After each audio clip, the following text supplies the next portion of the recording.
انت عندك حساسية جلوتين فالفيديو ده مهم جدا ليك. يعني ايه اصلا حساسية جلوتين؟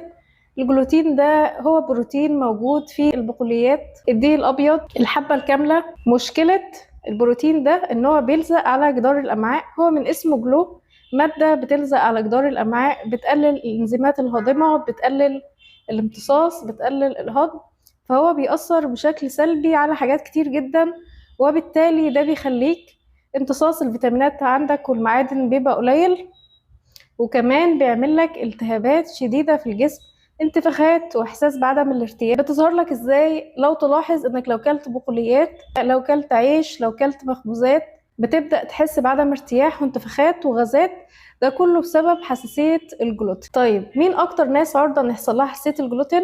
الناس اللي عندها مقاومة انسولين، الناس اللي عندها خمول في الغدة الدرقية، وكمان الناس اللي عندها مشاكل في الجهاز الهضمي، دول كلهم معرضين لحساسية الجلوتين.